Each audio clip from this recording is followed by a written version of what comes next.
I'm back again with another video.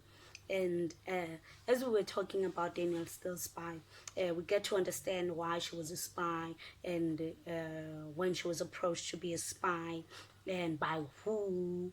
And she was approached to be a spy by this organization. They call themselves the SOE, which stands for Special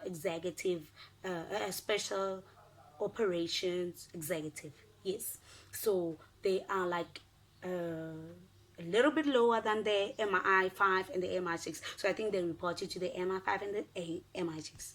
So she had to carry out dangerous missions to Germany, to Moscow, actually to get information about the next attacks that the Germans are actually planning to fire under Britain and everything. So she was a very, very valuable asset to the war in a different kind of way. And unfortunately, she was actually sworn to secrecy. So she had this NDA, and NAD, which stands for non-agreement disclosure, the agreement that she had to go through. So she was sworn to secrecy, so she cannot tell anyone about what she was doing for the SOE, or if she was even with the SOE in the first place. Like, the SOE does not exist, so nobody has to know about it. So if she has a husband or she has a family, she has to keep that too. She has to find a way to tell them, or to make them not to get suspicious, for them to actually fish deeper into why she's not always at home or stuff like that. Then she carries all those dangerous missions, and there was a point in her life where she actually killed somebody, and just on self-defense and everything, because her cover would have been blown. And the sad part is the SOE actually had told her that if she get caught, she's on her own. They are not going to rescue her, and they are not going to actually agree to anything that she says about them and all that. So she actually has to be very careful with this thing that she's doing, this spying job that she's doing. And then at the same time, she caught interest of this guy called Richard Montgomery, whom they met when she was going to bury her older brother William, who was shot in the war and was actually buried in Hampshire. But the body was not there, so they just did the tombstone or the memorial only. So she met this Richard guy, and he was a pilot in the war and everything, so doing the same job that his brother was doing. So at the same time, she was actually skeptical to actually date him, because she's like thinking, okay, I'm doing this nursing thing, and that's what my family thinks. And then now I'm doing the spy thing. And then now I bring somebody in my life, the dating thing. No, it's not going to work, because I have to lie. So how am I going to lie to somebody that I love and all that? But anyway, she risked it, and yeah, they fell in love, they were dating and everything and stuff like that. And then this Richard guy, his flight or whatever was shut down, and he was missing for almost 4 weeks or more. And then she thought he had died. She actually thought she opened her heart to somebody, and then he is also dead like a brother. But fortunately for him, he came back, and yeah, he was alive and all that. And in 1945, the Germans actually surrendered the World War II, and then the World War II was over. And then Richard was awarded a Heroes Award. And then as for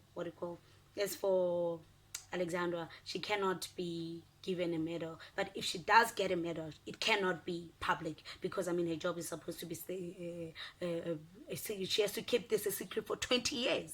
Like, for 20 flipping years. Yeah. So anyway, she also got 2 medals for her job, and then unfortunately she can't invite anybody, and nobody has to know. And yeah, she went there to the SOE offices, and she was given the medals and awarded a ceremony, and a private ceremony and everything. And then now the war is over. So Alexandra did the spy thing, and then Richard was also doing his own things that were actually amazing for the war. And then he was actually asked to be a diplomat. So now what happens now in his position now, because now him and Alexander were now married, he has to go to countries and stay there for like 4 years, and then after every 4 years he goes to a different country and all that, and he's doing the diplomatic work. And then obviously he's gonna go with Alice, because she's gonna be the diplomat's wife. And then before she leaves, the MI6 comes and they say they wanted to continue to do the spy thing for them, but this time it's not going to be dangerous like before, where she had to go and be a different person, different identities and everything. She just has to host parties and all that, and then she tells them who she meets. Like, she becomes their ears and eyes when she's in a certain country. So if she's in China for 4 years, maybe they know that there are some people that they want to look at and all that. She becomes their eyes and ears in that country for that 4 years, and she tells them information and everything. She still carries her Rambo knife and her Sten machine gun and everything. So those equipment, she still uses them, because what if it gets dangerous and everything and all that. And when she's doing all that work, they also, because let's say I'm just going to make an example. Let's say they're interested in me, Ndibu or Bridget.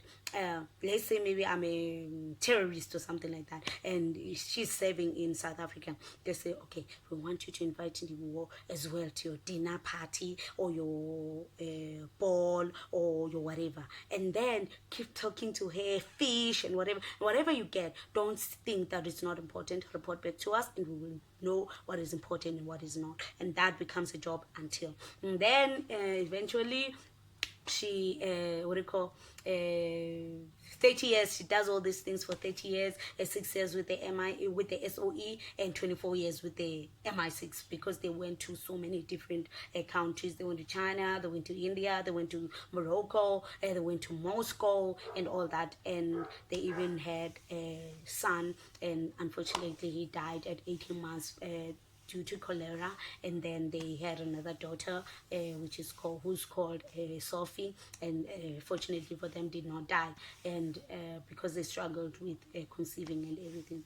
So they went, after that they retire with this diplomacy thing of theirs, and they went back to London, and their daughter goes to US, and then she studies there, she meets a person, and then they get married. They have 3 children, and the children as well, they also grow older, they get married themselves and all that. And eventually now it's like she's like 64 years old, and then she tells her grandchildren and her husband that she was a spy and everything. She tells her husband that she was a spy and everything, and the husband was like, yeah, I thought so too.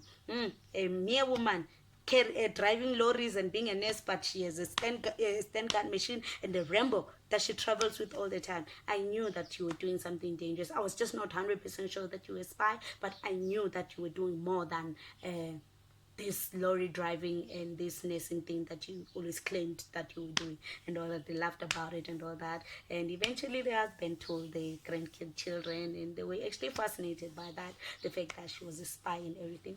And one of her grandchildren wants to be a spy as well. And yeah, so this is a very nice book. And eventually Richard dies at the age of 94, I think. Yeah, and then she's there, she's 80 something there, and she's weak because he was 8 years older than her. And then yeah, her life becomes like, an ex-spy and an old and an ex-spy and all that. So until I post another video on just the final things that happened in this book, then I won't be posting on this book anymore. This book, we are done with it. So I'm just gonna post one last video where I'm just talking about the tragedies that Alexandra actually faced. So thank you so much, guys, and thank you for subscribing on my channel. And then yes, keep loving each other and keep loving yourselves, and just keep reading and keep subscribing, keep liking my videos. Until then, guys, thank you. Adios.